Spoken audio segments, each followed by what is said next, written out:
Hello student, welcome in Aaradhya classes. मैं हूं आपका science teacher Akash उतरिया।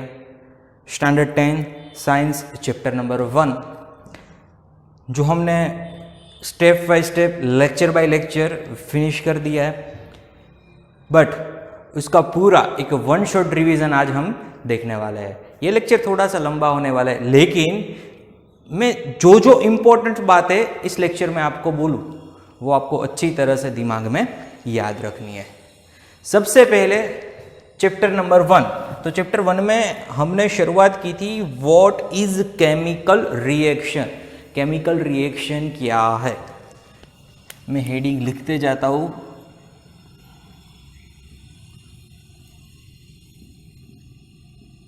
What is chemical reaction. तो बच्चों, केमिकल रिएक्शन में क्या होता है? पूरे चैप्टर में आपने देखा दो रिएक्टेंट एक दूसरे के साथ रिएक्शन करते हैं। After the completion of reaction आपको एक नया कंपाउंड मिलता है। तो ये पूरी प्रोसेस को हम क्या बोलते हैं? Chemical reaction. When two or more compound react each other and form a new compound, this process is known as a chemical reaction. कोई भी केमिकल रिएक्शन होती है तो उसमें चेंज कौन से होते हैं? अच्छी तरह से आपको वो क्वेश्चन भी याद रखना है कि कोई भी केमिकल रिएक्शन होगी तो उसमें कितने टाइप्स के चेंज पॉसिबल है। तो सेकंड टॉपिक्स वो आता है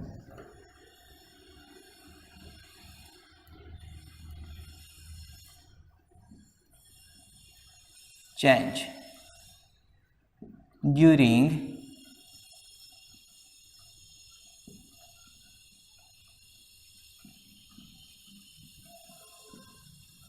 chemical reaction।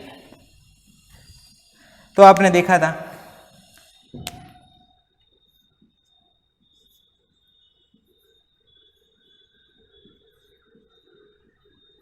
Change in state, मतलब आइस को आप हीट देते हो तो ice convert into water. Ice जब मेल्ट होता है तब वो कौन से फॉर्म में आता है? तो सॉलिड में से लिक्विड। आइस सॉलिड फॉर्म में है, वो एटमॉस्फेयर में से एनर्जी एब्सॉर्ब करेगा टेम्परेचर की वजह से और वो कन्वर्ट हो जाएगा वाटर में। तो वाटर का जो फॉर्म है, वो स्टेट है, वो है लिक्विड, मतलब कि सॉलिड टू लिक्विड। तो कोई भी रिएक्शन ऐसी भी हो सकती है जिसमें स्टेट चेंज हो।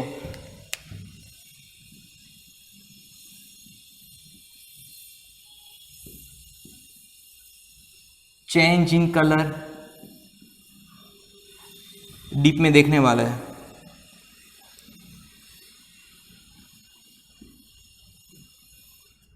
Change in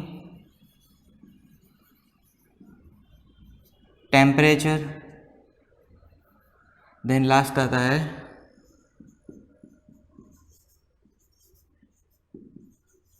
evolution of gas. इस टाइप के changes during the chemical reaction possible है। इसके बाद नेक्स्ट क्वेश्चन आता है कि chemical reaction in our daily life, हमारी डेली लाइफ में कौन सी केमिकल रिएक्शन है। मैं जल्दी से बोल जाता हूँ। तो रेस्पिरेशन, हम जो ऑक्सीजन एटमॉस्फेयर में से कंज्यूम करते हैं, कार्बन डाइऑक्साइड बाहर निकालते हैं और वो ऑक्सीजन का हमारे बॉडी में यूज़ होता है। इसी चैप्टर में हमने सीखा था। तो एक रेस्पिरेशन, वो भी डेली लाइफ की मतलब एक केमिकल रिएक्शन है। Then formation of curd, milk का कन्वर्जेशन, जब कर्ड दही बनाने की विधि जो हम घर पे बनाते हैं, वो भी एक टाइप की केमिकल रिएक्शन है। डाइजेशन ऑफ फूड, हम जो भी फूड लेते हैं हमारे बॉडी में उसका डाइजेशन होता है, which is also chemical reaction. Then किसी लोहे की चीज़ होती है तो उस पर जंग लग जाती है, गुजराती में हम बोलते हैं कि काट लग जाना, बराबर है। तो जो जंग लग जानी, rusting of iron, which is also chemical reaction, we can easily see in our daily life. Okay, इसके बाद एक्टिविटी आती है। एक्टिविटी में आपको क्या लेना है, एक मैग्नीशियम की रिबन लेना है। तो बार बार मैंने सिखाया आपको कि अब किसी भी मैग्नीशियम की रिबन का यूज़ करने से पहले उस पर जो सैंड पेपर है उससे रब करना जरूरी है। मतलब कि मैग्नीशियम एक एक्टिव एलिमेंट्स है, तो मैग्नीशियम की रिबन पर मैग्नीशियम ऑक्साइड का एक इनर्ट लेयर चढ़ जाता है। तो वो जब काम में लेते हो मैग्नीशियम रिबन, तो आपको वो इनर्ट लेयर निकालना जरूरी है। फिर से एक बार समझाता हूँ, आप मैग्नीशियम रिबन को काम में लेने से पहले सैंड पेपर से अच्छी तरह से रब करो। क्यों रब करना है भाई साहब? क्योंकि उन पर मैग्नीशियम ऑक्साइड का एक इनर लेयर बना होता है। क्यों मैग्नीशियम ऑक्साइड का इनर लेयर बन जाता है? Because of magnesium is very reactive elements. वो एटमॉस्फेयर में प्रेजेंट ऑक्सीजन के साथ रिएक्शन करके उस पर एक मैग्नीशियम ऑक्साइड का लेयर बना देता है। वो लेयर को आपको निकालना है, इसीलिए सैंड पेपर से आपको रब करना है। वो जब मैग्नीशियम ऑक्साइड का लेयर निकल जाए बाद में यूज कर लो। मैग्नीशियम की जो रिबन है उसको आपको जलाना है। जब आप बर्नर पे गरम करते हो तब ये मैग्नीशियम की रिबन एटमॉस्फेयर में प्रेजेंट ऑक्सीजन के साथ रिएक्शन करके आपको एक शाइनी व्हाइट कलर की क्या मिलती है? फ्यूम्स मिलती है। सॉरी, व्हाइट कलर की शाइनी आपको फ्लेम मिलेगी। जब मैग्नीशियम की रिबन एटमॉस्फेयर में प्रेजेंट ऑक्सीजन के साथ रिएक्शन करती है तो जो जलती है जहां पे, वहां आपको व्हाइट शाइनी फ्लेम मिलेगी। ये दोनों के साथ रिएक्शन होके हमें जो ऐश मिलती है वो है MgO। चलो, ये है आपका बर्नर, और बर्नर पे आप क्या करते हो?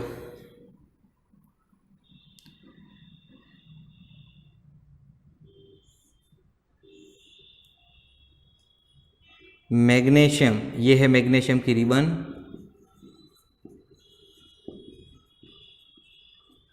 उसको आप गरम करते हो भाई साहब। गरम करने से आपको यहाँ पे वॉच ग्लास में जो उसकी ऐश मिलती है उसको कलेक्ट करना है। दिस इज ऐश। ऐश का फॉर्मूला है MgO। ये मैग्नीशियम ऑक्साइड की आपको वॉच ग्लास में क्या मिलेगी? ऐश मिलेगी। ये है बर्नर।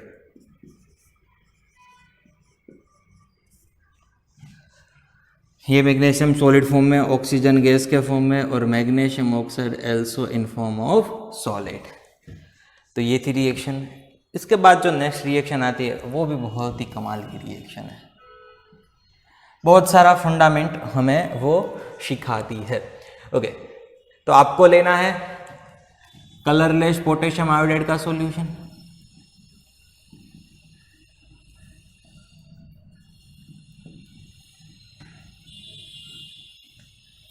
इसको आपको ऐड करना है कलरलेस सॉल्यूशन में, लेकिन वो सॉल्यूशन होगा PbNO3 ट्वाइस का। जब ये दोनों आपस में रिएक्शन करते हैं तब आपको मिलता है PbI2। PbI2 का कलर होता है yellow.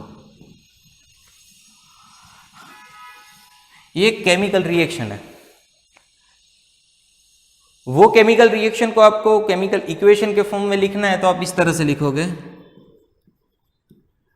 Solution of lead nitrate react with potassium iodide solution and form a yellow color. This yellow color because of lead iodide.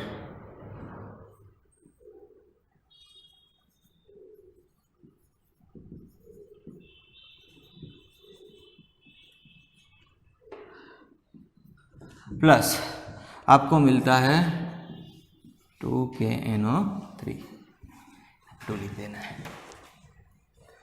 तो देखो यहाँ पे येलो कलर मिलता है, मतलब during the chemical reaction change in colour is possible, colour का change मिलता है। Okay, this reaction also double displacement reaction. आप देख सकते हो जो रिएक्टेंट के आयन्स है वो आयन आपस में एक दूसरे के साथ एक्सचेंज होते हैं। तो वो केमिकल रिएक्शन जिसमें आयन का एक्सचेंज होता है वो रिएक्शन को हम डबल डिस्प्लेसमेंट रिएक्शन बोलते हैं। तो this is example of double displacement reaction. और यही रिएक्शन जब आपको कोई पूछता है एग्जामिनेशन के व्हाट इज प्रेसिपिटेशन रिएक्शन, तो प्रेसिपिटेशन रिएक्शन में भी आप ये लिख सकते हो कि when two solution mixed each other, if reaction is possible between them, then insoluble compound is form. तो ये लेड आयोडाइड इनसॉल्युबल है मतलब कि आपको इजीली अपनी आई से दिख जाता है। तो ये लेड आयोडाइड का जो प्रेसिपिटेशन मिलता है, इसीलिए ये रिएक्शन प्रेसिपिटेशन रिएक्शन के एग्जांपल पे भी आप लिख सकते हो। ये KNO3 एक्वियस फॉर्म में ही रहता है। ओके, देन नेक्स्ट रिएक्शन आती है इवोल्यूशन ऑफ गैस। तो देखो ये रिएक्शन में क्या हुआ, चेंज इन कलर हुआ। अब देखते हैं इवोल्यूशन ऑफ गैस। तो आपको लेना है जिंक ग्रेन्यूल्स, उसकी रिएक्शन आप सल्फ्यूरिक एसिड या HCl के साथ करवा। तो जब किसी भी मेटल का रिएक्शन एसिड के साथ होता है तब आपको मिलता है सॉल्ट। तो ZnSO4 एज अ सॉल्ट आपको मिल जाएगा और हाइड्रोजन गैस इवोल्व होगा। दिस इज सॉल्ट और evolution of gas, hydrogen gas evolve होता है।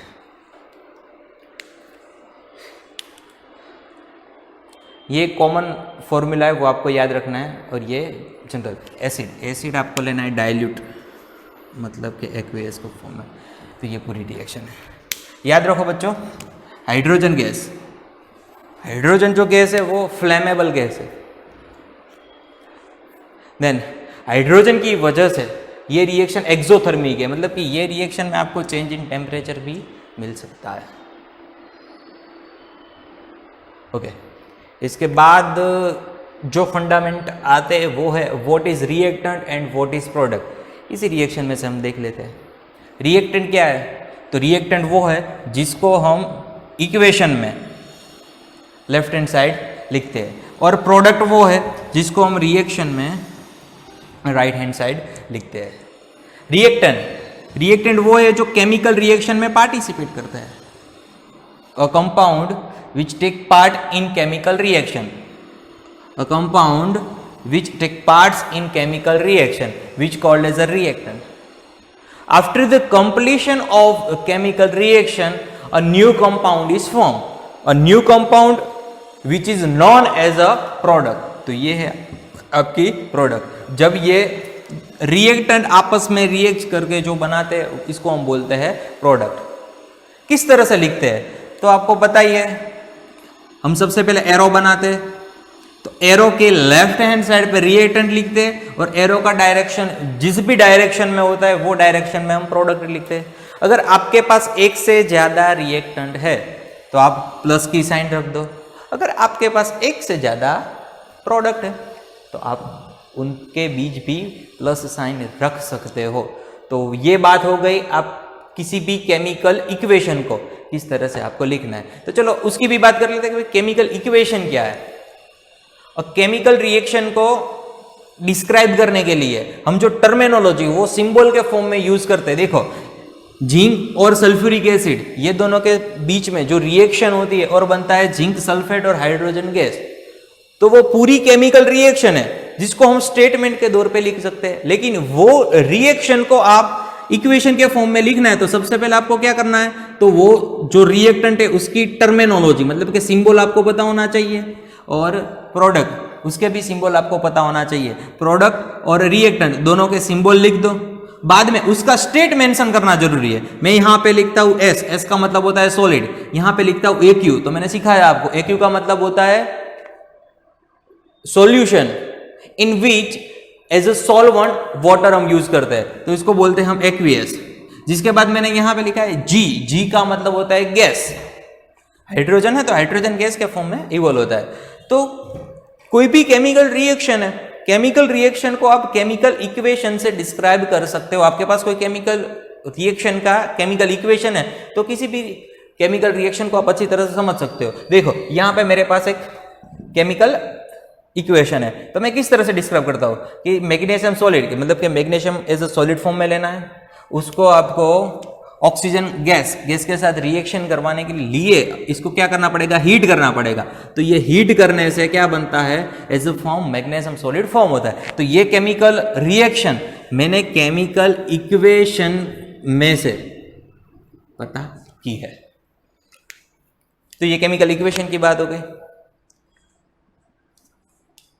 इसके बाद जो क्वेश्चन आता है वो क्वेश्चन है कि अनबैलेंस केमिकल इक्वेशन को आप किस तरह से बैलेंस कर सकते हो, तो वो भी देख लेते हैं।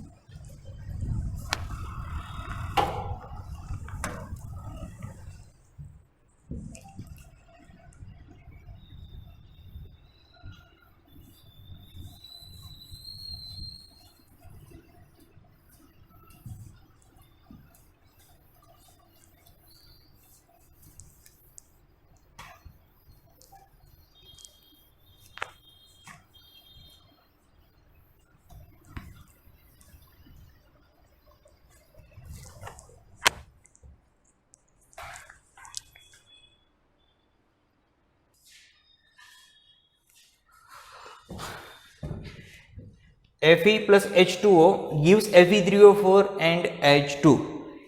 ये केमिकल इक्वेशन है, आप देख सकते हो यहां पे Fe सिंगल है और यहां पे 3 Fe है।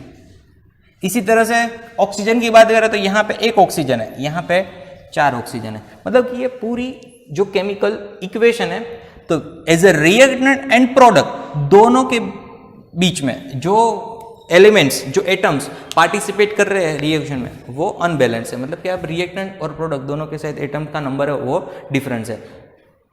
तो स्टेप बाय स्टेप देखने जाते हैं। स्टेप नंबर 1 में सबसे पहले आपको क्या करना है, तो ये पूरा जो केमिकल इक्वेशन है उस पर मेकअप बॉक्स। स्टेप 1 में सिर्फ क्या करना है, मेक अ बॉक्स। तो चलो बॉक्स बना दो।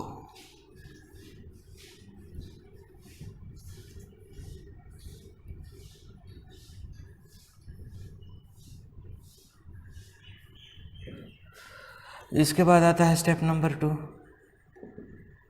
स्टेप नंबर 2 में रिएक्टेंट एंड प्रोडक्ट दोनों के साइड जो भी पार्टिसिपेट एलिमेंट्स है उसका नंबर आपको फाइंड आउट करना है। तो आप देखो कौन से एलिमेंट्स पार्टिसिपेट कर रहे हैं।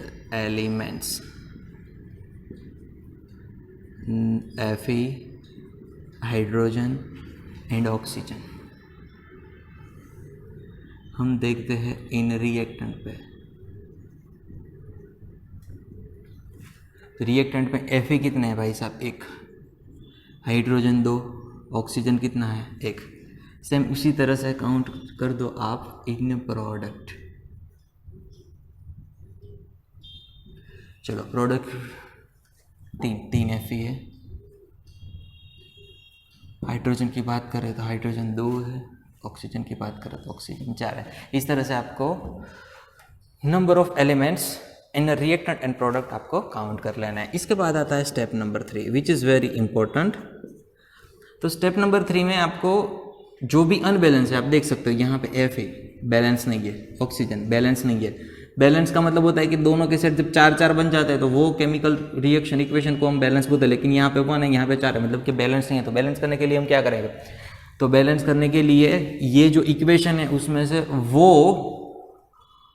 कंपाउंड देखेंगे जिसमें सबसे ज़्यादा एलिमेंट, सबसे ज़्यादा एटम प्रेजेंट होता है। यहाँ पे Fe सिंगल एटम प्रेजेंट है, यहाँ पे 2 hydrogen and oxygen 3 atom present है, यहाँ पे 3 Fe और 4 ऑक्सीजन, मतलब कि 7 एटम इस बॉक्स में प्रेजेंट है। तो आपको ये बॉक्स पसंद करना है Fe3O4, और वो बॉक्स में भी देखना है कि कौन से एटम का नंबर सबसे ज़्यादा है। तो ऑक्सीजन का नंबर सबसे ज़्यादा है, तो सबसे पहले हम स्टार्ट करेंगे ऑक्सीजन से बैलेंस करने की शुरुआत, वो कन्वीनियंट रहता है इसीलिए। ओके, तो मैंने यहाँ पे कॉमन बॉक्स बना दिया है, तो ये बॉक्स में हम बैलेंस करेंगे स्टेप नंबर 3 में। टू बैलेंस ऑक्सीजन,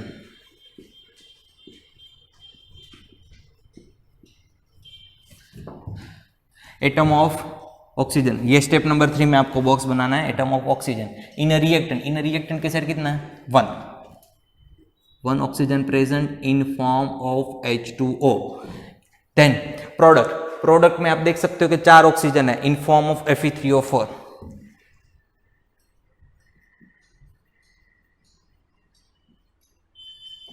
यहाँ पे 1, यहाँ पे 4, आपको करना है बैलेंस, तो क्या करना पड़ेगा, 1 को 4 से मल्टीप्लाई कर दो, 4 को 1 से मल्टीप्लाई कर दो, तो H2O के आगे मेरे को ये 4 लिखना है। तो after completion of step 3 our equation is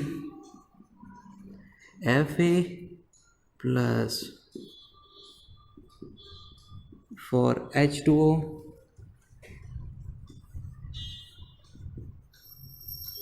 Fe3O4 and H2। Okay step 4 में अब आपको ये इक्वेशन ध्यान में लेना है। तो यहाँ पे 4 2 8 हाइड्रोजन है, यहाँ पे सिर्फ 2 ही हाइड्रोजन है, तो अब हम बैलेंस करेंगे हाइड्रोजन को।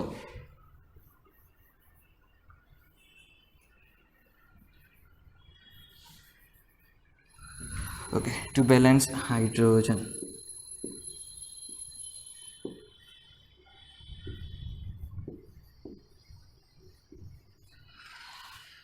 Atom of hydrogen in a reactant पे कितना है, 4 2 8 hydrogen in form of H2O।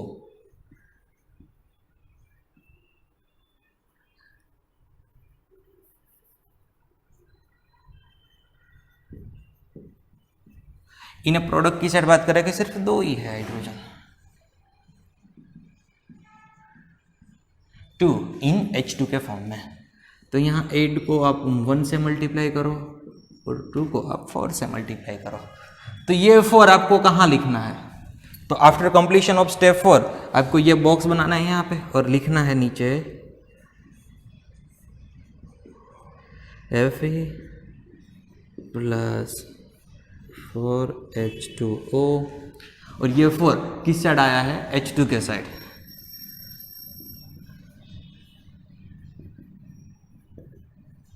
Fe3O4 plus 4H2। अभी भी आप देखो Fe बैलेंस नहीं है, यहाँ पे 3 Fe है, यहाँ पे सिर्फ एक ही Fe है। तो स्टेप 5 में टू बैलेंस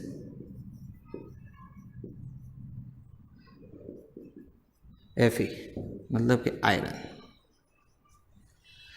ओके, आयरन को बैलेंस करने के लिए क्या करेंगे बच्चों, हम यही बॉक्स का इस्तेमाल करेंगे स्टेप नंबर 5 में, और ये बॉक्स ही आपको लिखना है। ओके, एटम ऑफ Fe के लिए ये बॉक्स बना इन अ रिएक्टेंट में कितना Fe है, सिर्फ 1 इन फॉर्म ऑफ Fe, प्रोडक्ट में 3 Fe है इन Fe3O4 में।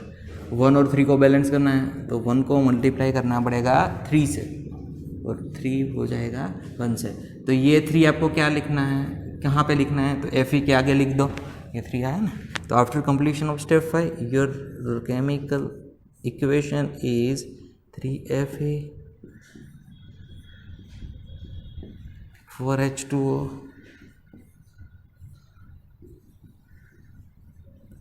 Fe3O4 और H2। ओके, तो मैंने सिर्फ जो बॉक्स है वो एक ही बनाया था, लेकिन आपको यही बॉक्स को स्टेप नंबर 3, 4 और 5 में यूज़ करना था। ओके, चलो मैं अब जाने देता हूँ, इसकी कोई ज़रूरत नहीं है।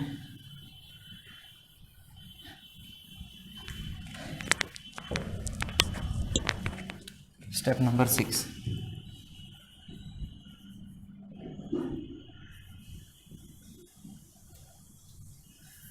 Check the equation. आपको इक्वेशन को चेक करना है कि प्रोडक्ट और रिएक्टेंट दोनों के साइड जो एटम्स वो सेम है कि नहीं। तो आप देखो यहाँ पे Fe कितना है, 3 Fe यहाँ पे, 3 Fe यहाँ पे, मतलब कि Fe बैलेंस है। हाइड्रोजन 4 2 8 हाइड्रोजन, 4 2 8 हाइड्रोजन, हाइड्रोजन भी बैलेंस है। 4 ऑक्सीजन यहाँ पे, 4 ऑक्सीजन यहाँ पे, मतलब कि पूरी जो हमारा केमिकल इक्वेशन है वो बैलेंस है। तो लिख दो सीधा सा ही भाई साहब, 3Fe plus 4H2O Fe3O4 plus 4H2। ये इक्वेशन को हम बैलेंस केमिकल इक्वेशन ही बोल सकते हैं। जब ये इक्वेशन कंप्लीट कब होगा, तो आफ्टर स्टेप नंबर 7। तो स्टेप नंबर 7 में आप क्या करते हो, स्टेप नंबर 7 में आप डिनोट, जो इसकी स्टेट है वो स्टेट को आपको डिनोट करनी है, स्टेट आपको डिनोट करनी है। तो ये 3Fe कौन से फॉर्म में होता है, एज ए सॉलिड के फॉर्म में। और यहाँ पे जो वाटर का जो फॉर्म्स यूज़ किया जाता है वो स्टेट है गैसेस, मतलब कि वाटर की स्टीम। जब solid Fe react with steam of water form Fe3O4, this Fe3O4 is in form of solid and for H2 जो इवोल्व होता है वो एज अ गैसियस के फॉर्म में इवोल्व होता है। तो ये हो गई आपकी complete balance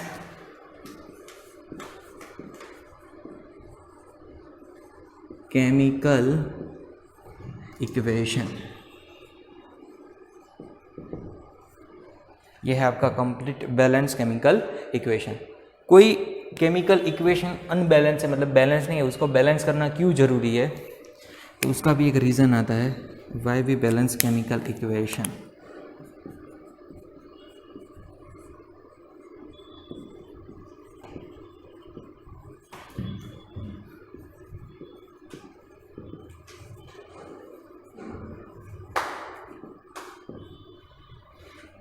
because of mass of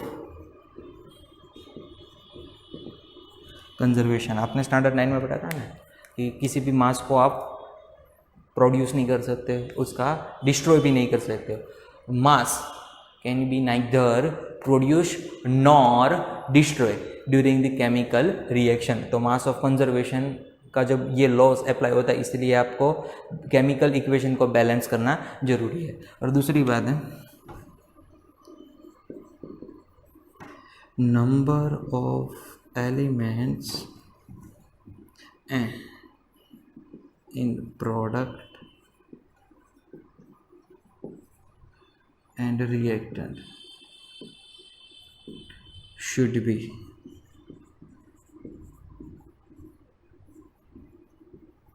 product और रिएक्टेंट, मतलब कि दोनों साइड जो भी एलिमेंट्स पार्टिसिपेट करते हैं केमिकल इक्वेशन में वो सेम होना चाहिए, उसका नंबर सेम होना चाहिए। यहाँ पे 3Fe है तो यहाँ पे भी 3Fe होना चाहिए।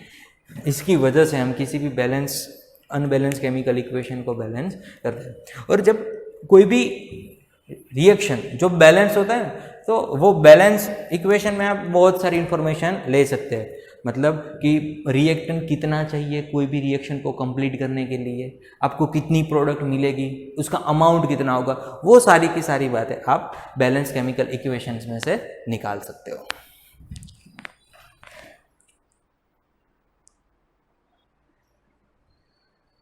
ओके, इसके बाद नेक्स्ट टॉपिक आता है हमारा टाइप्स ऑफ केमिकल रिएक्शन। उसमें से पहला जो टाइप है वो है combination reaction.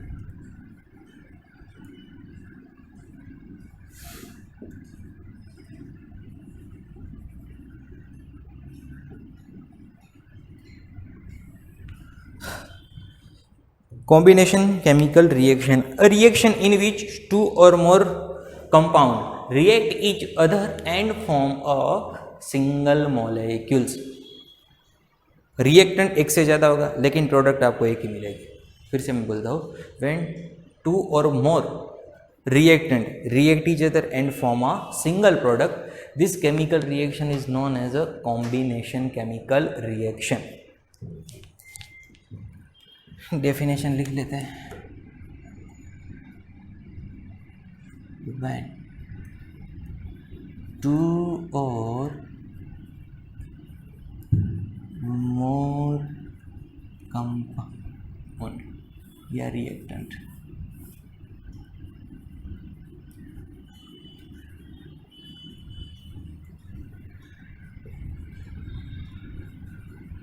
react each other and form a single product.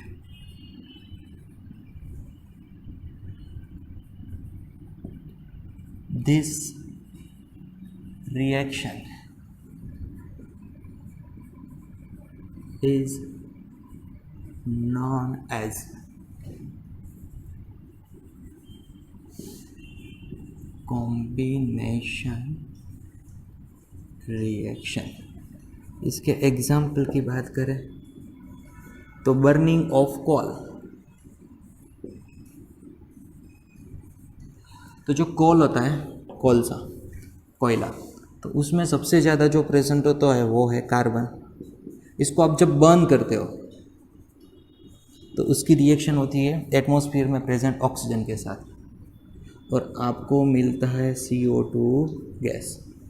तो देखो यहाँ पे to reactants react each other and make a single product, आपको एक ही प्रोडक्ट मिलती है। That's why this reaction is a combination reaction. Another example, formation of water.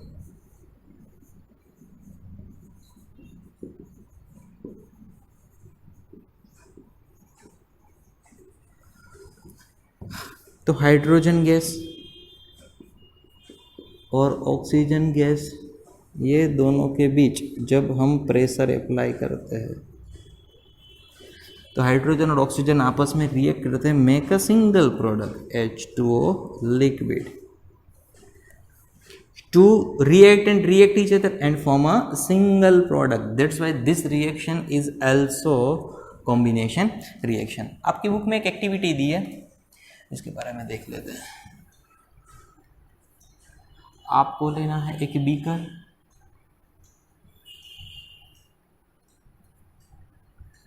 filled with water, and बाहर से आप क्या करोगे, क्विक लाइम, मतलब कैल्शियम ऑक्साइड आप इसमें ऐड कर दो। तो कैल्शियम ऑक्साइड और वाटर, ये दोनों के बीच रिएक्शन होती है इस तरह से, calcium oxide in form of solid react with H2O, this is liquid, और बनता है select line CaOH twice plus.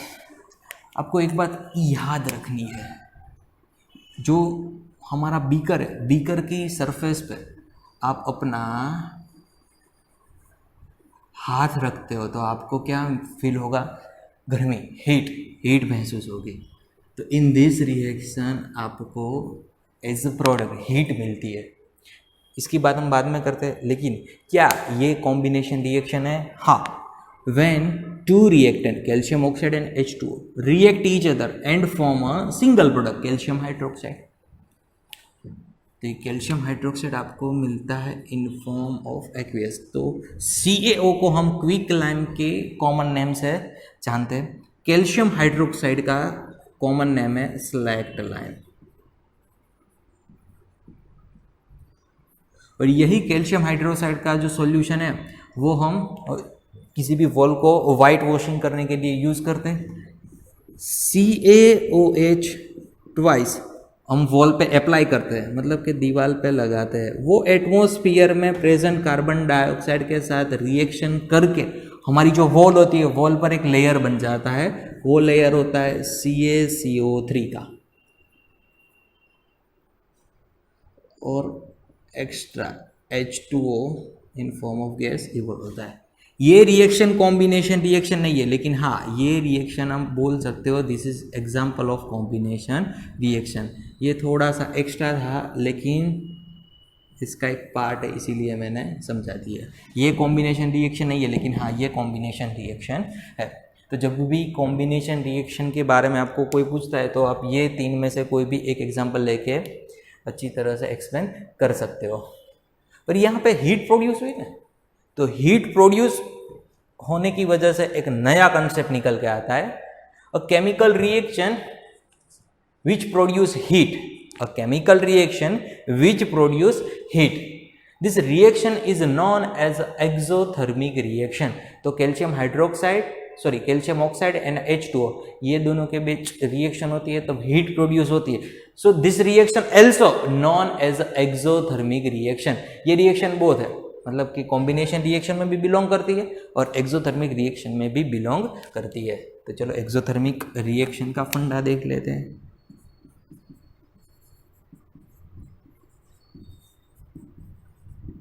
Exothermic reaction क्या है इसमें? Chemical reaction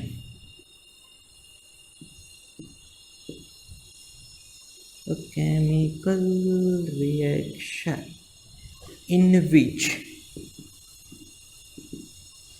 heat is produced. Heat के फॉर्म में energy,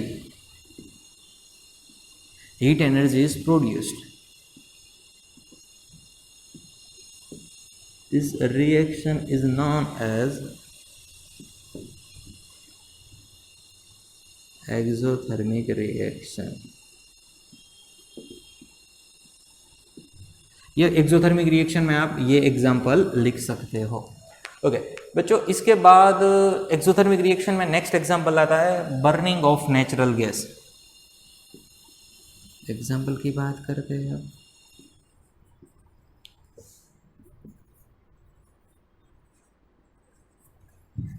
burning of natural gas. तो natural gas का फॉर्मूला है मीथेन, मतलब कि CH4. बर्न होता है मतलब कि ऑक्सीजन के साथ रिएक्शन होती है और बनता है कार्बन डाइऑक्साइड प्लस H2O. यहाँ पे 2 और यहाँ पे भी 2. ये गैस के फॉर्म में है, ये गैस के फॉर्म में है, ये इन फॉर्म ऑफ लिक्विड. तो बर्निंग ऑफ नेचुरल गैस, कोई नेचुरल गैस का जब बर्निंग होता है तब आपको क्या मिलती है? हीट मिलती है. ओके इसके बाद रिएक्शन, एक्सोथर्मिक रिएक्शन में से ही एक क्वेश्चन पूछा जाता है, why respiration is a exothermic reaction. Respiration reaction क्या है और इसको क्यों एक्सोथर्मिक रिएक्शन बोलते हैं, देख लेते हैं भाई साहब.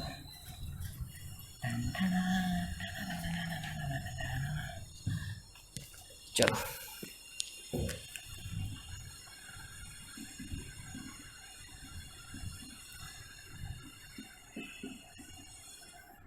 respiration is exothermic reaction.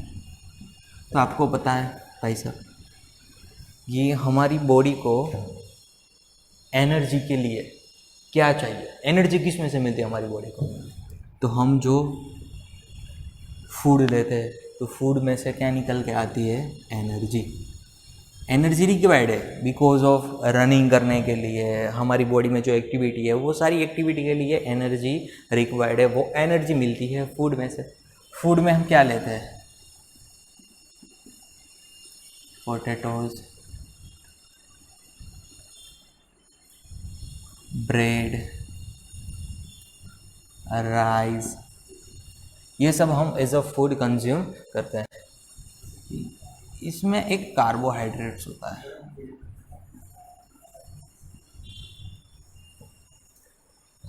ये कार्बोहाइड्रेट्स का कन्वर्जन हमारी बॉडी में होता है ग्लूकोज में से. कार्बोहाइड्रेट्स का मॉलिक्यूल्स ब्रेक डाउन होकर क्या बन जाता है? ग्लूकोज. ये ग्लूकोज हम जो ऑक्सीजन एटमॉस्फेयर में से इनहेल करते हैं उसके साथ रिएक्शन करता है. तो ग्लूकोज की रिएक्शन जब ऑक्सीजन के साथ होती है तब आपको क्या मिलती है? एनर्जी प्लस कार्बन डाइऑक्साइड ही बोलता है. तो आप जो कंटिन्यूअसली ऑक्सीजन लेते हो एटमॉस्फेयर में से वो क्यों लेते हो? बिकॉज ऑफ आपकी बॉडी में जो ग्लूकोज पड़ा है वो ग्लूकोज की रिएक्शन ऑक्सीजन के साथ होगी और एनर्जी आपको कंटिन्यूअसली मिलती रहेगी. प्लस जो आप निकालते हो मतलब एक्सपाल करते हो, वो क्या एक्सपाल करते हो? Carbon dioxide. तो आपकी बॉडी में से वो निकलता है. ऑक्सीजन कंज्यूम होता है, कार्बन डाइऑक्साइड निकलता है. तो ये जो पूरी रिएक्शन है वो रिएक्शन को बोलते हैं हम respiration reaction, and during the respiration reaction energy is evolve, that's why this is exothermic reaction का एक एग्जांपल है।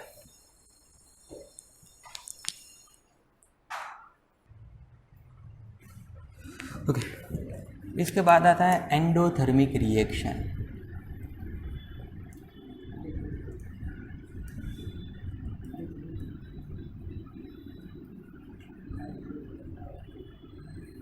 बच्चों what is endothermic reaction? Endothermic reaction वो है जिसमें हीट के फॉर्म में एनर्जी एब्सॉर्ब होती है, और एक्सोथर्मिक रिएक्शन वो थी जिसमें हीट निकलती थी। एक्सोथर्मिक और एंडोथर्मिक रिएक्शन दोनों रिएक्शन एक दूसरे के प्रॉपरली ऑपोजिट रिएक्शन है।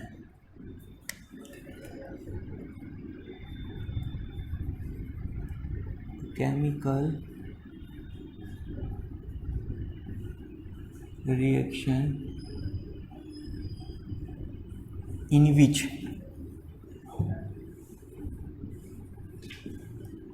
heat energy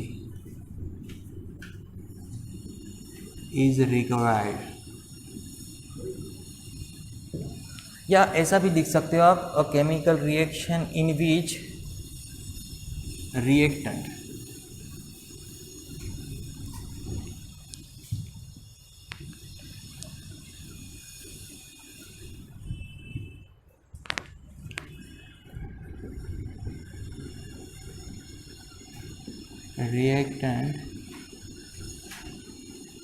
absorb heat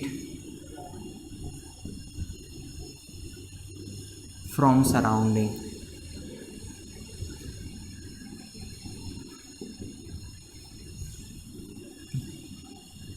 Such reaction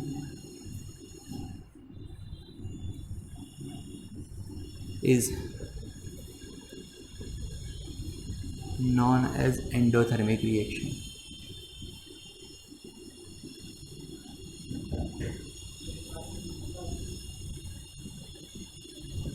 आपने देखा था जो मैग्नीशियम की रिबन थी पहली एक्टिविटी में, उसकी रिएक्शन एटमॉस्फेयर में प्रेजेंट ऑक्सीजन के साथ होके एज ए प्रोडक्ट आपको मिलता था मैग्नीशियम ऑक्साइड।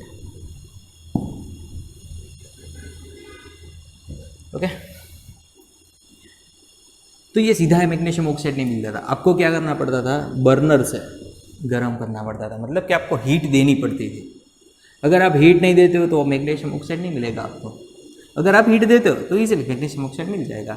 मतलब ये दोनों रिएक्टेंट है वो एटमॉस्फेयर में से क्या करते हैं, हीट को एब्सॉर्ब करते हैं, और हीट को एब्सॉर्ब करने की वजह से ही मैग्नीशियम ऑक्साइड में कन्वर्जन होता है। That's why this is endothermic reaction. तो एक्सोथर्मिक और एंडोथर्मिक रिएक्शन का एक छोटा सा टॉपिक था, बीच में आ गया तो इसीलिए हमने ले लिया। कॉम्बिनेशन रिएक्शन के बाद में जो मेन रिएक्शन का टाइप्स आता है वो है decomposition reaction. composition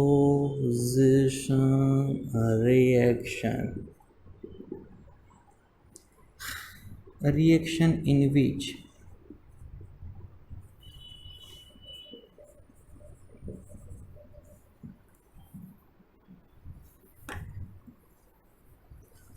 a single molecules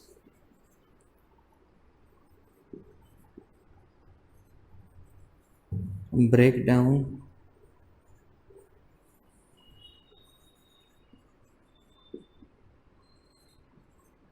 into simple molecules. A reaction in which a single molecules break down into simple molecules. This reaction is known as decomposition reaction.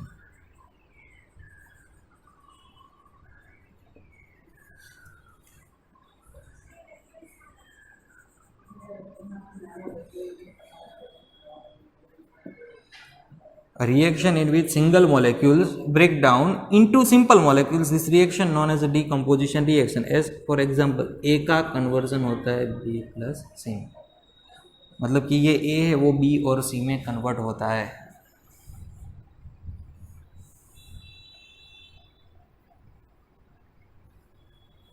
Okay, तो इसके types के बारे में बात कर ले तो दो रिएक्शन बहुत ही कॉमन है। आपको लेनी है एक टेस्ट ट्यूब। टेस्ट ट्यूब में सबसे पहले आप ले लो ग्रीन कलर का FeSO4,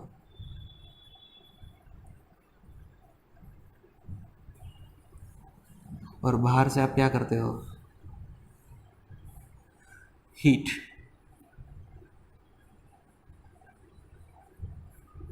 ये है आपका burner.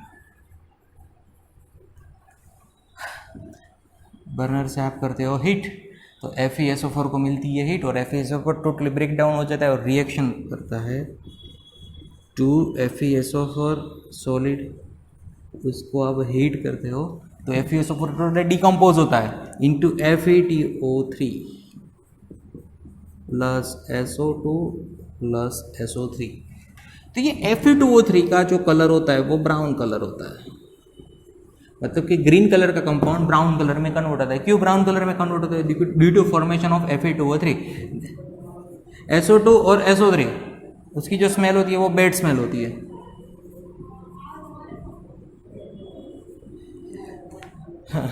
SO2 and SO3 have a bad smell, very bad smell. ये दोनों गैस है।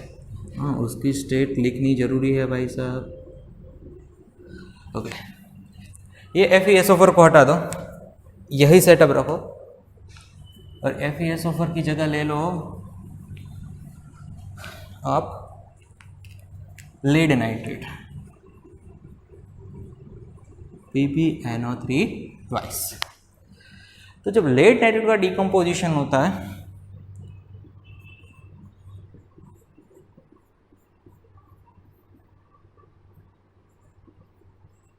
तब आपको मिलता है लेड ऑक्साइड, PbO। ये सॉलिड था तो लेड ऑक्साइड भी आपको मिलेगा as a form of solid. बाद में 2 मोल्स ऑफ NO2 इवोल्व होता है, प्लस ऑक्सीजन भी इवोल्व होता है 4 5 6 7 1 minute this reaction is NO3 3 2 6। ये रिएक्शन को बैलेंस करनी जरूरी है, 1 minute.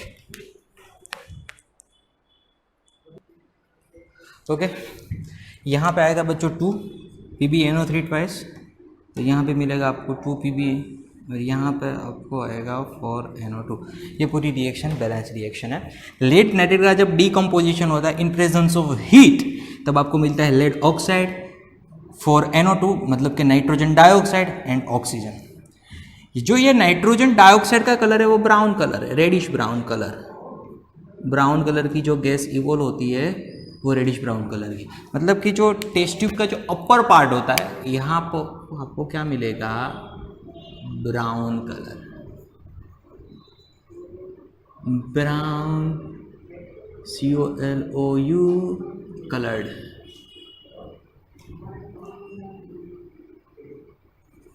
Brown coloured fumes of NO2। Okay, तो ये हो गई डीकम्पोजिशन रिएक्शन। बच्चों डीकम्पोजिशन रिएक्शन में भी टाइप्स आते हैं। तो सबसे पहला टाइप से decomposition reaction carried out by passing heat. यहाँ पे आपको क्या करना पड़ता है, हीट को पास करना होता है तभी जाके डीकम्पोजिशन रिएक्शन होती है। तो this reaction is also known as a thermal decomposition. क्या है, thermal decomposition reaction. Okay, next decomposition reaction हम देखते हैं, और वो रिएक्शन होगी पासिंग इलेक्ट्रिसिटी।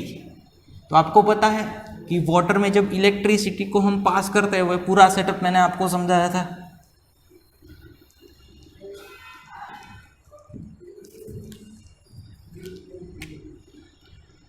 H2O में से आप इलेक्ट्रिसिटी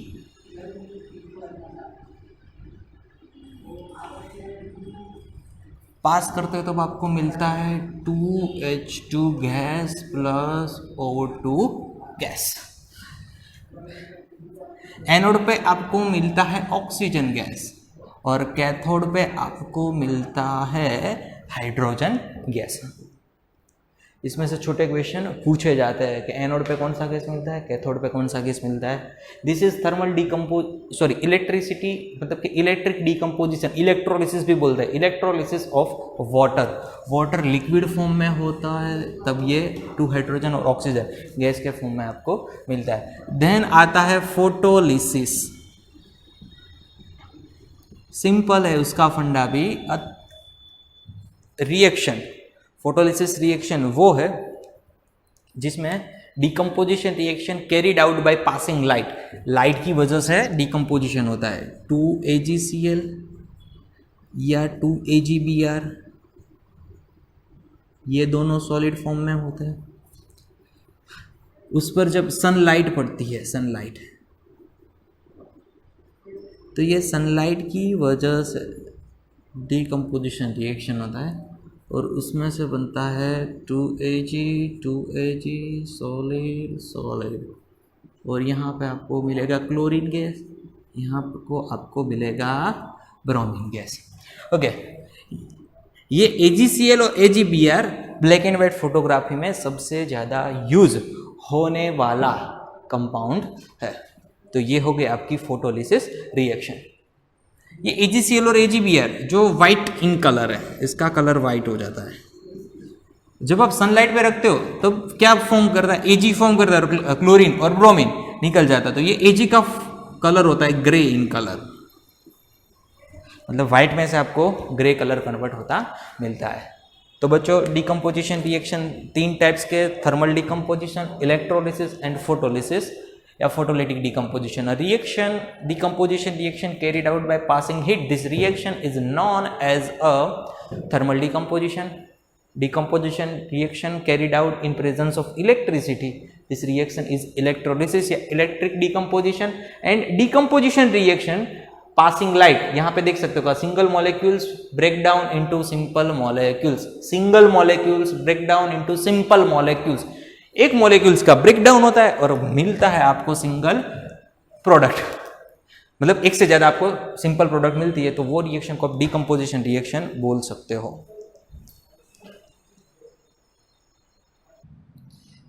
ओके, तो ये बच्चों है displacement reaction. What is displacement reaction? Definition देखते हैं।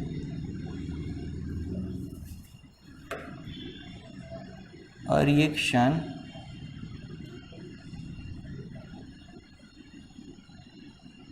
in which more reactive elements displace, a reaction in which more reactive elements displace less reactive elements into its solution. Okay, a reaction in which more reactive elements displace less reactive elements into its solution. तो ये definition आपको अभी समझ में नहीं आएगी। आप ये एक एक्टिविटी देखो। सबसे पहले आपको लेनी है एक टेस्ट ट्यूब, टेस्ट ट्यूब में फिलअप कर दो CuSO4 का सॉल्यूशन। आपको पता है CuSO4 का सॉल्यूशन कौन से कलर का होता है? तो बच्चों ब्लू कलर का सॉल्यूशन है, ब्लू BLUE, सिंपल। ओके, वो सॉल्यूशन पे आपको रखनी है एक नेल, खिल्ली, आयरन नेल। आयरन नेल में क्या प्रेजेंट होता है बच्चों? Fe। तो Fe की रिएक्शन जो सॉल्यूशन में प्रेजेंट CuSO4 के साथ होती है, Fe की रिएक्शन CuSO4 का जो सॉल्यूशन है, ये दोनों के बीच रिएक्शन होती है। और क्या होता है? तो आप देखो, ये दोनों के बीच जब रिएक्शन होती है ना, तब ये Cu का डिस्प्लेसमेंट Fe की वजह से होता है। मतलब कि ये Fe क्या करता है? Cu को हटा देता है और उनकी जगह पे बैठ जाता है और बना देता है FeSO4 का सॉल्यूशन। और ये Cu कहाँ जाएगा? Cu निकल के जो लोहे की कील थी उस पर जमा हो जाएगा, नेल पे जमा होगा, ये Cu सॉलिड के फॉर्म में। तो आप देखो Fe which is more reactive and it displace less reactive, मतलब कि कॉपर लेस रिएक्टिव है। ओके, यहाँ पे मोर रिएक्टिव कौन है? Fe लेस रिएक्टिव कॉपर को उनके सॉल्यूशन में से डिस्प्लेस करता है, that's why this reaction is known as a displacement reaction. ये सबसे पहली आयरन की नेल थी, पहले वाली, मतलब कि आप जब रखी थी तब। आफ्टर कंप्लीशन रिएक्शन आप देखोगे तो उस पर ब्राउन कलर का कॉपर जमा हो जाता है। ये कॉपर जो निकलता है ना, वो लोहे की कील पे जमा हो जाता है, मतलब कि ये बाहर की जो आउटर सरफेस है उस पर जमा हो जाता है, मतलब कि आपको दोनों कील में डिफरेंस महसूस होगा। ओके, सॉल्यूशन की बात करें तो सबसे पहले आपने क्या लिया था? CuSO4 का, जो देखो ब्लू कलर का सॉल्यूशन मैंने बताया आपको, ये CuSO4 का। आफ्टर कंप्लीशन रिएक्शन FeSO4 का सॉल्यूशन मिलता है। तो FeSO4 का सॉल्यूशन का कलर कौन सा होता है बच्चों? याद रखो, ग्रीनिश कलर होता है, ग्रीन कलर का FeSO4 का सॉल्यूशन मिलता है। तो यहाँ पे दो चेंजेस होता है। सबसे पहले सॉल्यूशन ब्लू में से ग्रीन कन्वर्ट हो जाता है, और लोहे की जो कील होती है उस पर ब्राउन कलर का लेयर बन जाता है। ब्राउन कलर का लेयर, ये कॉपर डिपॉजिट होता है, वो कॉपर डिपॉजिट नेल पे होता है। तो this reaction is displacement reaction. उसके बाद आती है double displacement reaction.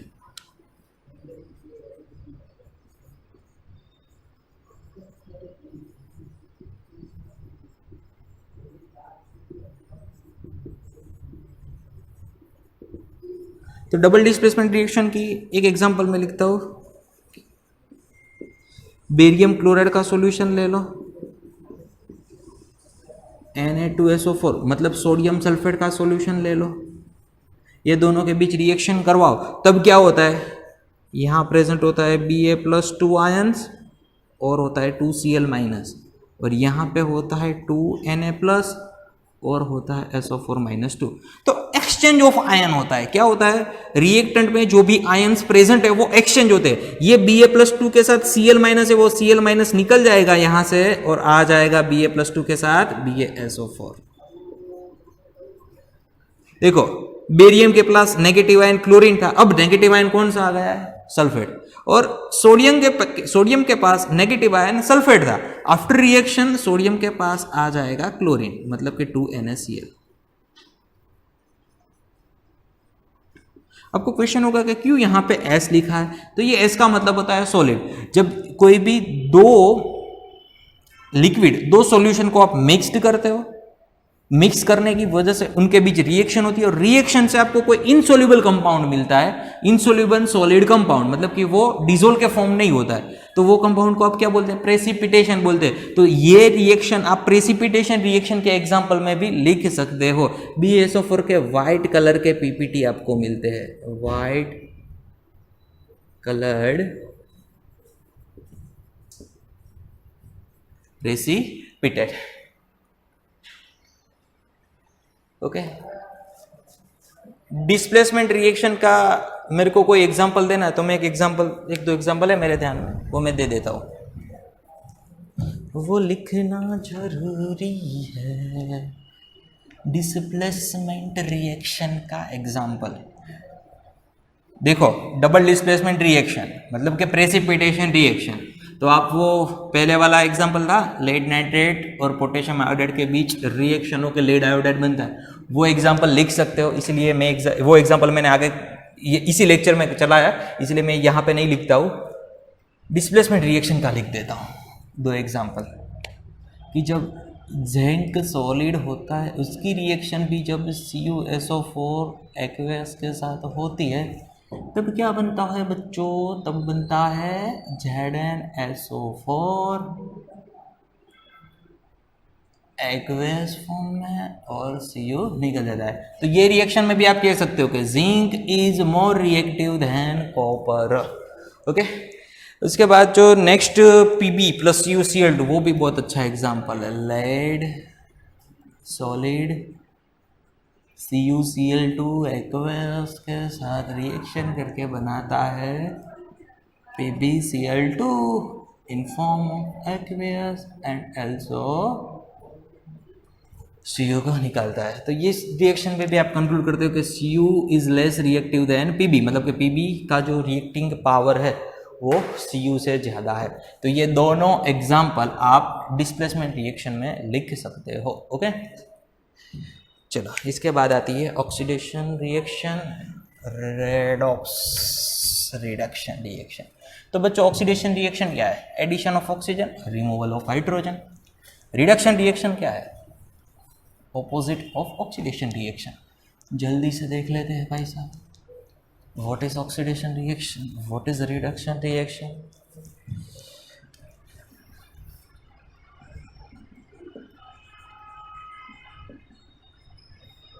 Oxidation,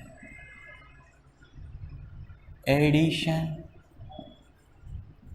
of O2 और removal of hydrogen, addition of oxygen और removal of hydrogen. Reduction reaction की बात करें तो उससे totally opposite, addition of hydrogen और removal of oxygen. Okay, oxidation reaction का एग्जांपल देखते हैं। ब्राउन कलर का कॉपर पाउडर एक चाइना डिश में ले लो और उसको हीट करोगे तो क्या होगा? ऑक्सीजन के साथ रिएक्शन होगी और बन जाएगा ब्लैक कलर का copper oxide.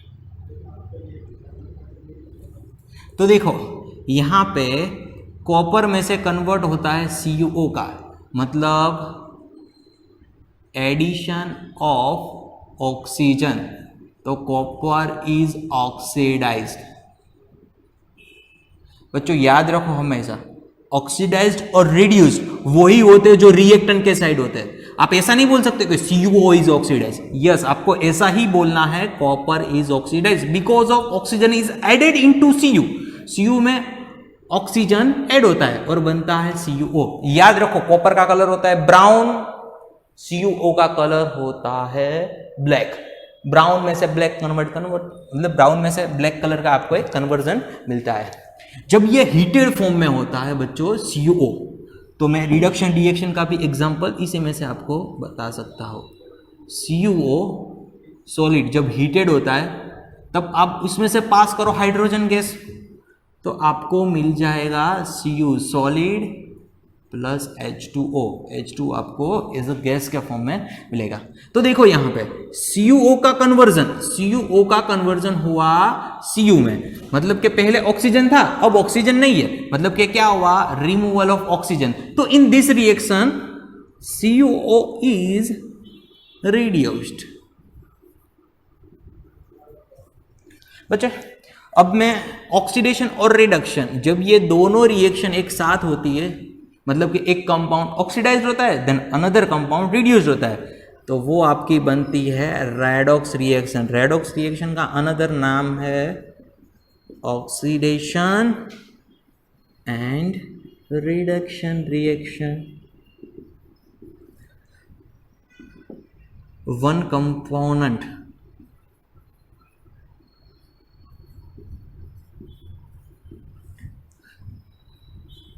is oxidized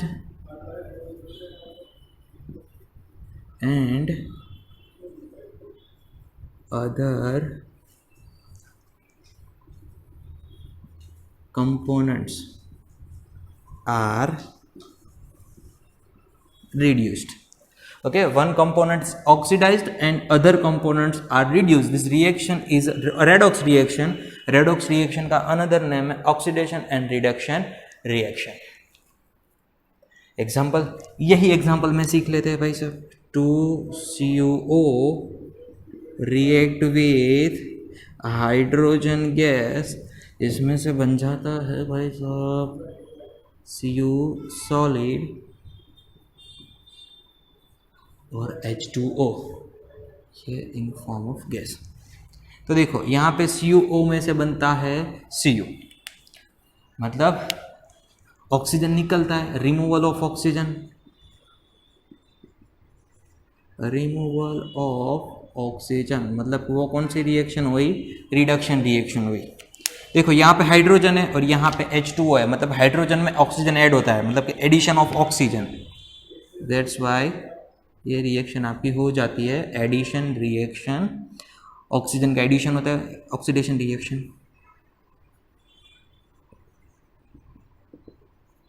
addition of oxygen मतलब oxidation reaction. One components are reduced, then another components, hydrogen is oxidized. A reaction in which one components oxidized, other components is reduced, वो reaction को आप बोल सकते हैं redox reaction. Redox reaction complete हो जाने के बाद आता है कोरोजन.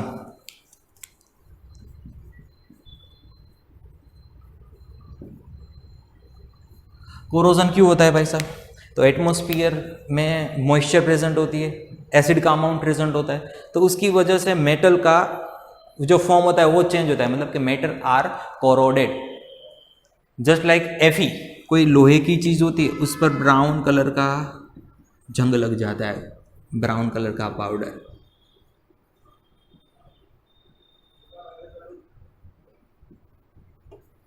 ओके आप सिल्वर, कोई चांदी की चीज की बात करो तो उस पर ब्लैक लेयर बन जाता है. आप CO, कॉपर की बात करो तो उस पर ग्रीन कलर का रस्ट बन जाता है, ग्रीन रस्ट. तो पूरे हमारी जो अर्थ है, तो अर्थ में कोरोजन की वजह से पूरे ईयर में बहुत सारा खर्चा करना पड़ता है, क्योंकि स्टीमर, बड़े बड़ी जो शिप होती है, तो शिप में सबसे ज़्यादा Fe यूज़ होता है बच्चों. तो Fe यूज़ होता है मतलब कि Fe जब सी वाटर, जो समुद्र है, तो समुद्र के पानी के कांटेक्ट में रहने की वजह से वो कोरोडेड हो जाता है. उसको आपको क्या करना पड़ता है, डे बाय डे रिप्लेस करना होता है. तो रिप्लेस करने में खर्चा लगता है. आपने कोई ब्रिज बनाया और ब्रिज में सबसे ज़्यादा आप लोहे के यूज़ करते हो, क्योंकि लोहे के पास एक स्ट्रेंथ है, मजबूत होता है. तो वो लोहे पर जब जंग लग जाता है, मतलब कि उसकी स्ट्रेंथ होती है वो रिड्यूस्ड होती है, तो आपको क्या करना पड़ेगा, वो लोहे को एक्सचेंज करना होता है. मतलब कि कोरोजन की वजह से बहुत सारा एक्सपेंस, बहुत सारा खर्चा होता है. इसके बाद आता है रेंसिडिटी.